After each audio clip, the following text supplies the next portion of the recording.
मुंबईमध्ये भारतात जिथे जिथे रंगभूमींचे प्रयोग होतात त्या विविध भाषांमधल्या नाटकांचा एखादा महोत्सव व्हावा, त्या दृष्टिकोनातून हा कार्यक्रम आपण आखलेला आहे.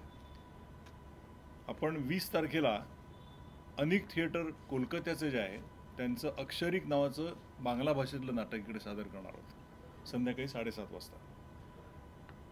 21 फेब्रुवारीला थिएटर अपर्णा या संस्थेचं बॅरिकेड नावाचं उत्पल दत्त यांचं नाटक जे हिंदीमध्ये सादर केलं जातं ते 21 फेब्रुवारीला होईल.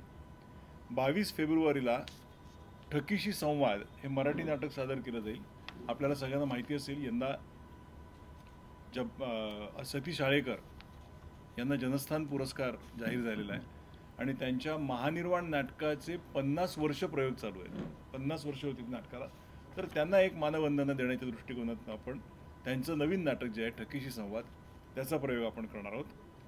23 फेब्रुवारीला पॉंडेचेरी इथून वेलिपडई थिएटर मूवमेंट नावाची संस्था आहे, त्यांचं नाडापावडई नावाचं तमिळ नाटक इकडे सादर होईल. आणि त्याच दिवशी प्ले हाऊस प्रोडक्शन यांचं गरम रोटी नावाचं नाटक आहे, ते इंग्रजी, तमिळ आणि हिंदी भाषांमध्ये तो वन वुमन शो आहे, तो सादर केला जाईल. हे 4ही दिवसांचे कार्यक्रम हे आपल्या यशवंत नाट्य मंदिरात मुख्य थिएटरमध्ये होतील. आपलं जे साळगावकर रंगमंच इकडचं छोटं आहे तिथे आपण प्रायोगिक नाटकांसंदर्भातली काही ॲक्टिव्हिटी जास्त करणार आहोत. ती अशी आहे, 24 फेब्रुवारीला तुझी अवकात काय नावाचं मराठी नाटक होईल संध्याकाळी 7 वाजता.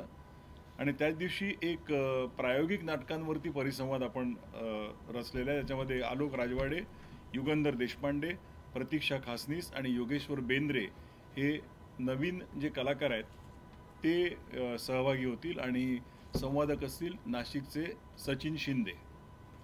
म्हणजे उद्याची रंगभूमी आणि आजची रंगभूमी प्रायोगिक नटांना कशी दिसते या संदर्भातला तो परिसंवाद असेल. 25 फेब्रुवारीला विभावरी देशपांडे यांचं आणि रेनबो अम्ब्रेला प्रोडक्शनचं मग तू मला खा नावाचं नाटक जे मराठीमधलं आहे, जे हल्ली किशोर नाट्य म्हणून नव्याने आलेलं आहे आणि त्याचा आपण प्रयोग इकडे करणार आहोत.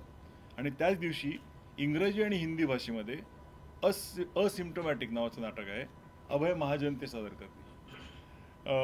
26 फेब्रुवारीला अजून एक परिसंवाद सादर होईल व्यावसायिक नाटकाच्या शी संबंधित. त्याच्यामध्ये अद्वैत दादरकर, नीरज शिरवईकर आणि संदेश बेंद्रे हे भाग घेतील आणि मुग्धा गोडबोले त्याचं संचालन करतील.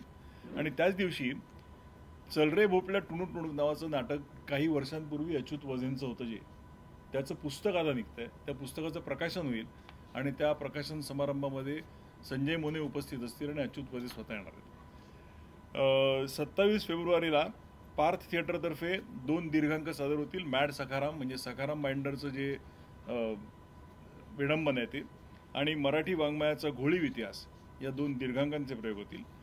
28 फेब्रुवारीला गोव्याहून थिएटर फ्लेमिंगो काणकोण तिकडनं मुगभट नावाचं कोंकणी नाटक सादर होईल आणि थिएटर फ्लेमिंगोचं स्टँडअप विनोद नावाचं मराठी नाटक सादर होईल. आणि 1 आणि 2 मार्चला आपल्या या महोत्सवाची सांगता होणार आहे, ज्याच्यामध्ये आपण नाट्य परिषदेतर्फे गेल्या वर्षभर जे नाट्य जागरचा उपक्रम राबवला त्यात ज्या प्रथम क्रमांकाने आलेल्या एकांकिका आहेत त्यांचे आपण एकांकिका आहे, बालनाट्य आहे, या सगळ्यांचे प्रयोग आपण अण्णाभाऊ साठे सभागृह भायखळा इथे आपण करणार आहोत. जे म्हणजे बालनाट्य नाट्यरंगन जळगावचं आहे, कलाकंड पुण्याचं आहे, माजलचं आहे, धाराशिव शाखा आहे, बीडची शाखा आहे, एकपात्री प्रयोग आहेत, नाट्यसंगीत पदगायनाचे प्रयोग आहेत, जे तिकडच्या गावागावांमधले जे विजेते आहेत त्यांना आपण मुंबईमध्ये त्यांचे परफॉर्मन्स आपण सादर करणार आहोत. अशा पद्धतीचा हा एक वर्गतचा कार्यक्रम आमच्या दृष्टिकोनातनं वेगळ्या प्रकारे सादर करण्याचा आमचा प्रयत्न आहे.